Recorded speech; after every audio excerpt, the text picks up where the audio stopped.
Greetings and salutations, everyone. I hope everyone is doing well today. Today, I am going to share with you some terrifying encounters, and we are going to check out some very compelling and terrifying video evidence. Before we do that, though, a couple links. As you know, I rely on Patreon, PayPal, and my merch to help the channel to continue to grow and go. The links to Patreon and PayPal are in the description below. My merch is displayed directly under the video. Also, Dogman, Frightening Encounters, Volume 1 through 3, the audiobook versions. They were written and researched by Tom Lyons, narrated and produced by me, Jeffrey Nadolny. Those audiobooks are available on Audible, Amazon, and iTunes, the links to which are also in the description as well. And finally, last but definitely not least, if you'd really like to help support this channel to continue to grow and go, simply subscribe, click the like button, and please leave a comment. It really does help, and it definitely matters. Now, everyone, I have taken far too much of your time. Let's get on with today's upload, shall we? Quick update. Sometime in the middle of today, I will be doing a bonus upload and sharing some very fascinating evidence just released by a alphabet agency, a 3-letter alphabet agency, about a case that has baffled the cryptozoology and missing persons community for a very long time. Now, let's get into today's upload, though. Today's first encounter. To make a long story short, I'm a 22-year-old male, and I've been through a lot more than I care to admit due to time constraints, but all that I've been through has made me a very rational, firm, and strong individual. However, I will disclose that I am a former San Francisco, California Treasure Island Job Corps student, and upon completion of the program and graduation, I had to live in a homeless shelter in Vallejo because I had originally moved from Virginia back in September of 2014. I was in foster care since the age of 12 years old, so I saw some crap and went through some crap that I didn't want to. And because of that, and who I am, it left me without a family or friends. So upon moving to California, I settled in with a guy that I'd been talking to for 6 months prior to my move. I had an abusive, one-sided thing with him until I grew a pair and cut his ass off since I was in the Job Corps, at the time residing there as a student resident in their dorms because some stupid stuff went down and I beat he who will not be named ass and he threw me out. Fast forwarding back to the homeless shelter in Vallejo, I managed to get a full-time job at Six Flags. Summer came into full swing, school let out, giving us more business. After saving up a considerable amount of money, a friend of mine from Job Corps offered to let me move into his parents' house with him in Sacramento until I could get on my own feet. As we started living together, I could say for the first time I knew what it was like to have a family.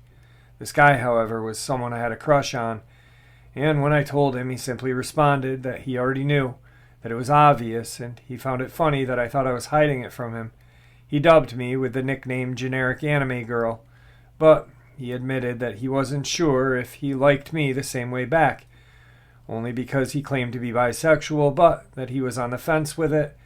He admitted feelings for me there, but he couldn't explain, and so eventually he offered to do the roommate thing with me once he graduated from Job Corps.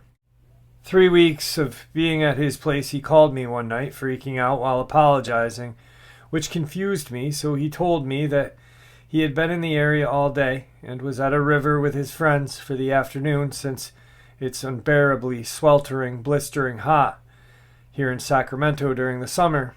He called to tell me that he had forgotten to invite me and felt like the worst friend in the world, and that was something I laughed at. I told him that he was busy and had a lot on his plate.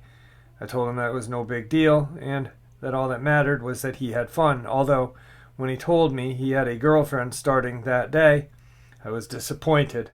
Depressed even, but I genuinely supported him and we are still best friends to this day. but I caught myself spiraling into episodes of anger when I stopped to think about it. It was like depression, but without any enthusiasm to be sad. All I could feel was anger, and sometimes I didn't feel like it was even me, and despite all the effort to feel otherwise, I was utterly exhausted for no apparent cause. I hadn't been staying up late or anything. I ate pretty decently, and I took care of myself while juggling my new part-time job at Pizza Hut. One day I received a package in the mail. Creepy stuff started happening afterward. Before I say anything else, I need to mention that with me being a highly energetic person compared to my friend's huge contrast of apathy and lethargy, 90% of the time he never took anything serious, especially from me, simply because he didn't care enough if it didn't catch his interest, or my hyperactiveness always made it seem like I overreacted to every little thing that made me excited, which was true for the most part. I am very hyper and annoying, like an ankle biter or some kind of puppy. Anyway, I had ordered the spiraling healing wolf bracelet from a charity program for wolf conservation reserves, where the money for the bracelet went to fund the conservation program for injured wolves. I was pretty stoked to finally have my bracelet after waiting 3 excruciating weeks. The description said the bracelet was crafted by Native Americans using recycled materials from nature, and they imbued with a protective veil of spiritual energy, like a dream catcher, but on your wrist. The first day of wearing the bracelet, I had to work that day, so I had to take it off during the duration of my shift. I have bipolar disorder and acute anxiety, mind you, but this day I was seemingly manic with no signs of my anxiety, like it was never there. Even when I was on phone duty, which I hated due to my incessant anxiety, but despite all of that, I was pretty peppy and cheerful that day with no sign of exhaustion, even though we were being rushed during dinner. All of our dishes were dirty, we had corporate renovating, and angry customers, but nothing really seemed to bother me. Later that night at around 9 o'clock, I clocked out for my night shift and put my wolf bracelet back on before I started walking home. The walk home is a 10-minute straightforward walk that requires you to cross the street and turn into a bend that merges into a suburban complex of private homes. All of the houses are close together and had either German Shepherds or Pit Bulls enclosed in a gated front yard that were either playful or aggressive.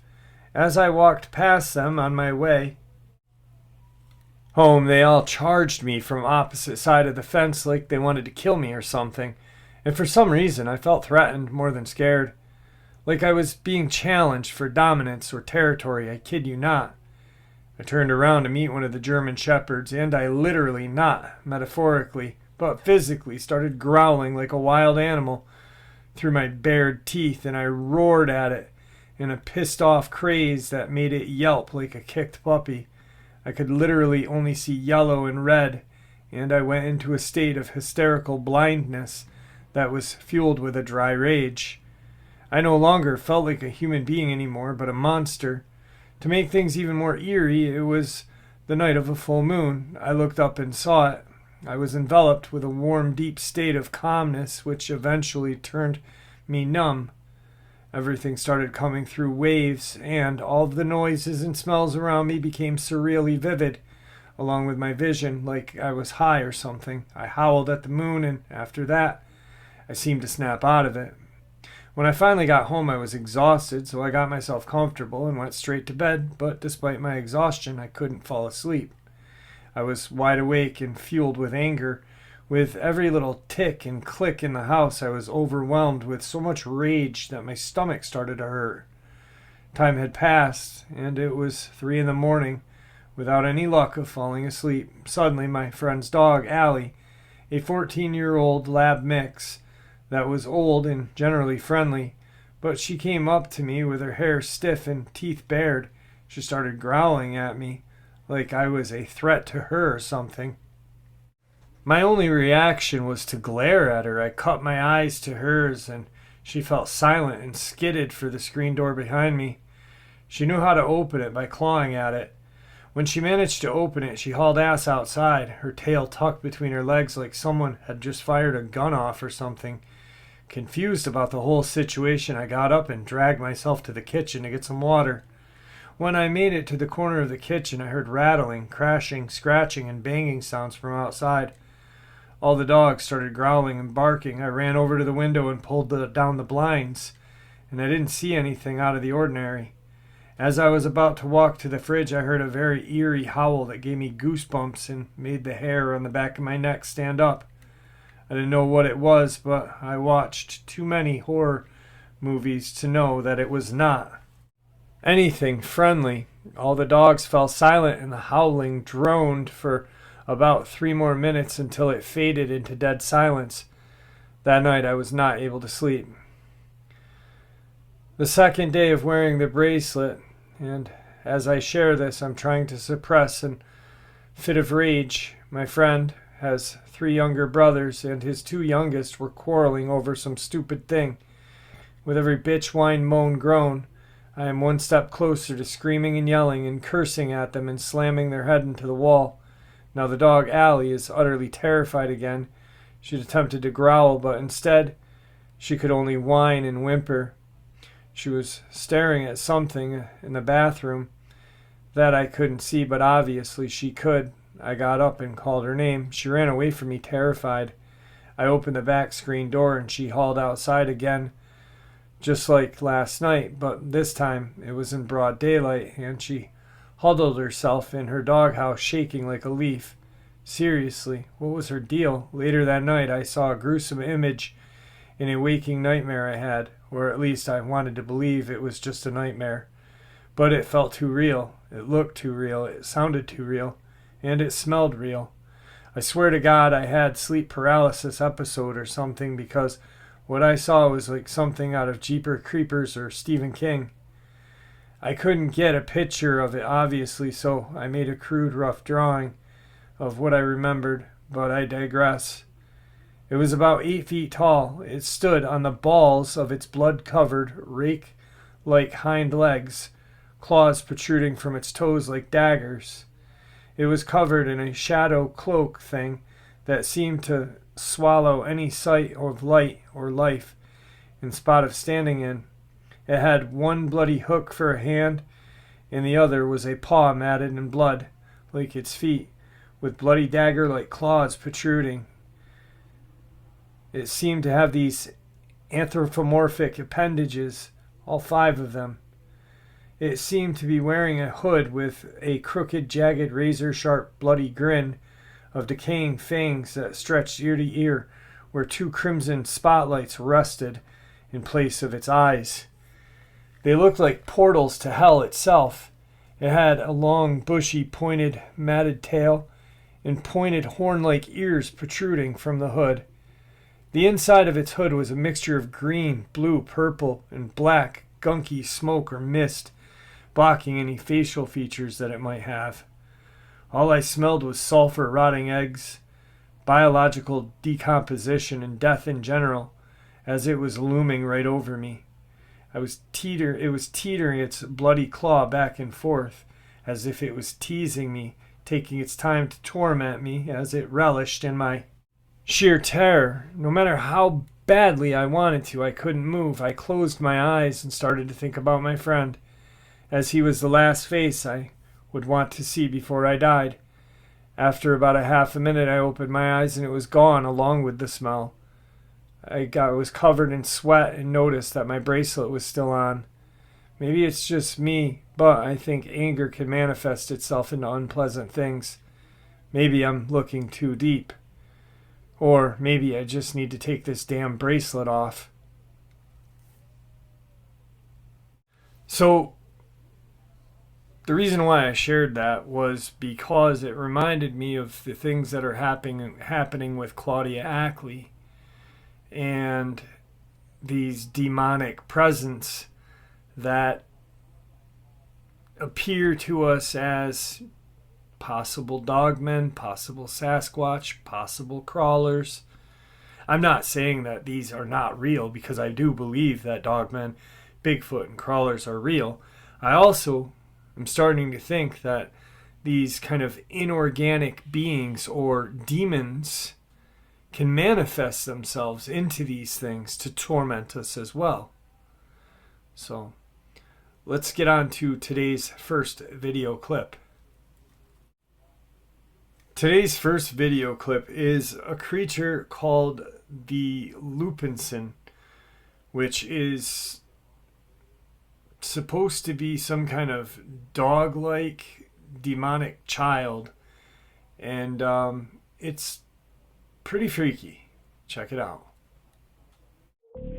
Hey, vengan a ver esto, boludo, vengan a ver, boludo, mira lo que hice, ¿qué es lo que hizo, Mira, boludo, mira, boludo, se está preparado, boludo, vení, pasito, mira, boludo, ¿qué es lo que hizo, el Luisón, ese es el Luisón, ¿qué es lo que hizo, Mira, boludo, mira, porque va a venir, aquí, se paró, aquí, hey, vengan, traigan Coti, vamos a traer Coti, vamos nomás, vamos.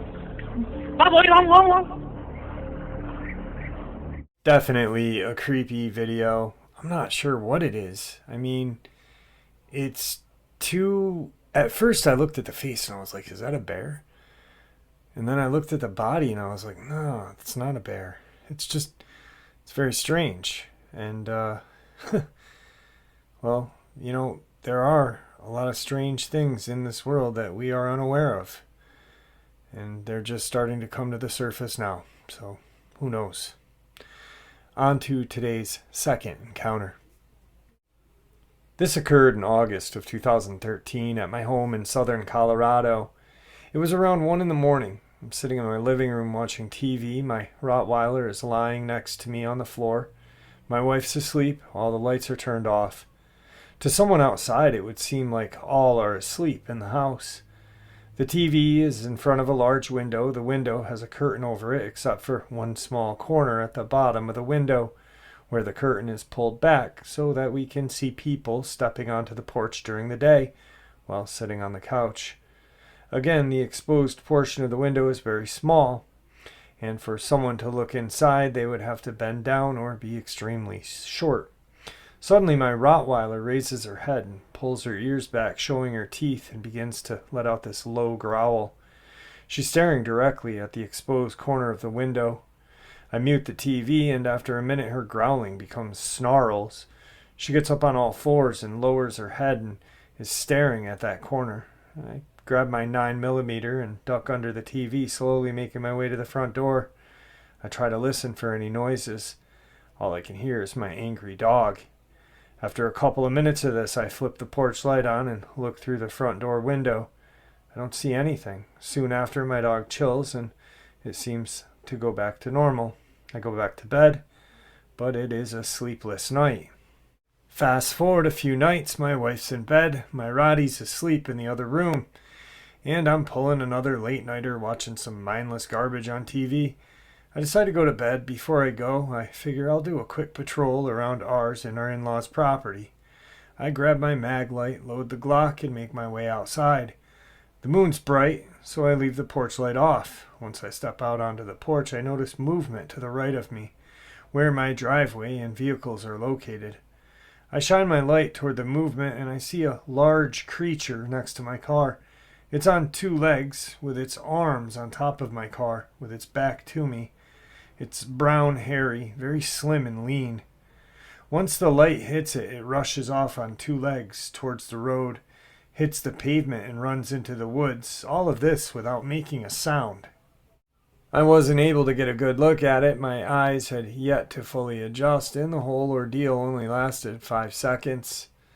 I never saw its head or face, but it was completely silent as it ran on the gravel, then on pavement, and then into the woods. I heard nothing.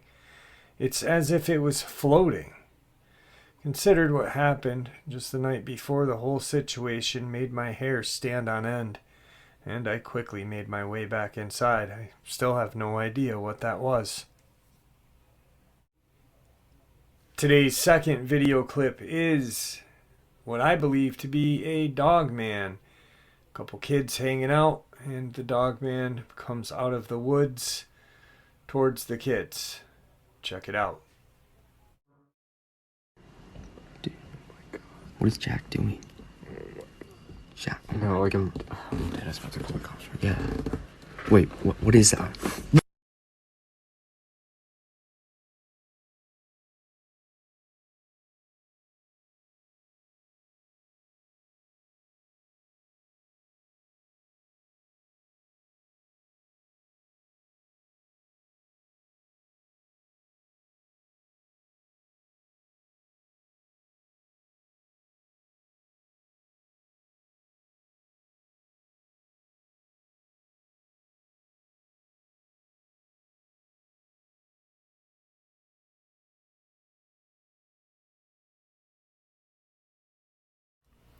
Today's third encounter.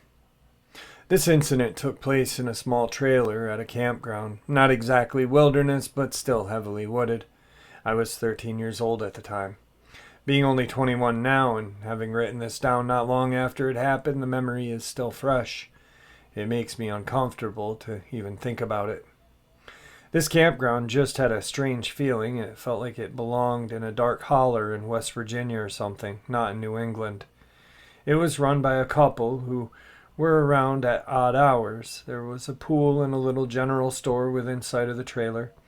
Down the lane, out of sight and just barely in hearing range when they were loud, there was a larger trailer and tent sites. All of these were backed up to the edge of the fairly dense woods. Around us there were a few smaller trailers, but no one in any of them. It just had this odd, deserted feeling to it, but it wasn't uncomfortable at this point. One night my best friend and I are in the trailer and my mom and her friend were on the picnic table 30 feet away. We had just watched Aladdin, and at some point during, I had gotten up to shut the light off in the far window over the kitchen table. This was a very small trailer, maybe 10 steps across and barely room to pass each other if you went sideways. The kitchen table was the second bed. We were in the living room bed, so I took 10 steps. The far window and table were kind of recessed. The bathroom and living room bed were up a step and narrower. My friend couldn't see the window from the bed. When I reached for the light, something growled outside of the window. It was deep, but not necessarily loud. But the depth to it sounded guttural and big and high, probably near the top of the window. I froze. It took a good 5 seconds before I could turn to my friend and see if they did. I got a genuine blank what stare. I bolted those 10 steps and literally collapsed onto the bed. My knees were too weak to jump. That wasn't the part that really bothers me, though. A few beats after I hit the bed, something slammed into the trailer near the top and hit it hard. The trailer's side/back where the window was and where it hit was against the woods. Trees touched it. Now, there was a step outside to get into the trailer and room enough for my 5'8" mom to stand up with some room. It hit the top edge of the trailer above the bed my friend and I were in. It was hard enough to reverberate through the bed. The trailer moved literally. What freaks me out more is my mom and her friend, again 30 feet away, heard nothing but us yelling. They assumed it was us playing around. My friend didn't hear the growl, but we were on the beach last night and I brought it up, and they still remember the bang of the trailer. It wasn't on the roof. Nothing jumped onto us. It was the side near the top. The one concentrated spot, not like a body slam. This was western Massachusetts. Doubt it was a bear or a mountain lion. This was a good 8 feet above the ground, besides which I feel like either of those would have gone for the 2 vulnerable adults at the picnic table, or at least been noticed by them. The side it hit was the side nearest the table, and yeah, I've been given the Bigfoot suggestion. For me, the jury is out on that one, but I don't find it impossible. My problem with it is the same with the bear or mountain lion, why it took more interest in us than the adults out in the open. I'm still genuinely uncomfortable walking into a room with a window open at night. Today's third video clip is another kind of strange creature. You have to look, and I'll slow it down, but the creature, there's 2 little boys and their dad filming. Look at the little boy, the smallest one off in the distance. There's nothing behind him, and then you see it coming from behind this bush, and it's at least as tall as he is on all fours walking toward him, and it is stalking him. You can tell how it's moving. Check it out. No, van a patear los penales, dale, patea, no. Casi, loco. Güey, Ñeri, espera, hay algo allá, Ñeri. Hay algo, Ñeri. Oh, mira, ve. Guarda, Ñeri, hay algo, salí. Salí, Ñeri, salí, corre. Corre, Ñeri. Guarda.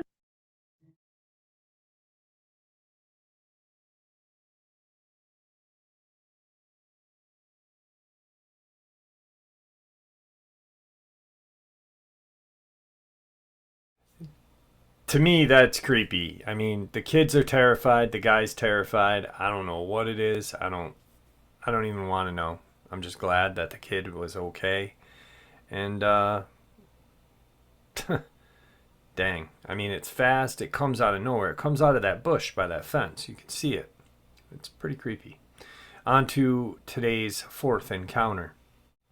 So I saw something not quite human, although I wasn't alone. My high school friend saw it as well. We were driving to my house along a long dark road, high beams on, and as we turned onto the road and rolled along, I saw something crouched in the center of the road. I thought it was a very large kangaroo. I'm from Australia. I said to my friend, "Hey, look, it's Kanga," and then froze as we ground to a halt, engine softly purring. About 10 to 15 feet away from it, my friend looked up, and I watched the color drain from her face, just like mine had already done. My hands were firm on the steering wheel. She kept repeating, "What is that? What is that?" The creature was hunched over on all fours, naked, pale skin, bald, thin, ribs are visible. It was at least 7 feet tall, a large mouth with really strange, unsettling teeth, like ape teeth, sharp and the faintest bit human. It just stared at us, perfectly framed in the headlights of my car. Its eyes were black and sunken into its head. The nose was just 2 holes. It was quite possibly the most terrifying thing I had ever seen. After about 2 to 5 minutes, I said, "Well, what? What do we do?" I inched the car to a forward roll. I'd figured I'd rather keep it in our sights than turn around with our backs to it, so we rolled forward and the creature walked on all fours to the side of the road, letting us by, but its face was fixed firmly on the car, not just our car, but us inside of it. It just kind of let us go slightly around. We got sideways and it started moving quickly into the brush to the side of the road. The closest it came to us was maybe 2 to 3 feet. We raced home screaming, frantic. We burst into the door and told my parents what we had seen. They didn't believe us. They thought we were stoned, but we hadn't had a single puff off a joint nor a drop of beer. They said it must have been a kangaroo that gotten clipped. It wasn't. I remember it was clear as day. Today I was watching a show about mysteries on Netflix, and it all came flashing back. I still have that friend on Snapchat, but we grew apart and haven't seen each other in about 8 to 9 years. But I messaged her about what we saw. I was hoping she'd say, no, that must have been a dream, but she didn't. She recounted everything I had seen. When she mentioned it was crouched in the middle of the road, I got a faint feeling of pins and needles and almost vomited. This sighting was in McLaren Vale, South Australia, 2012, at around 8:39 p.m. I'll never forget it, and neither will my friend. Today's next video clip is what appears to be a Bigfoot running in the woods. Not really sure what it is. I'm sure it could be a Bigfoot, but I'm not sure. The video clip's old, so it's kind of hard to... I don't know. You guys just check it out. There, look! Where? Behind that tree there, do you see it? There, look! Where? Moving! Where? Now, what was that?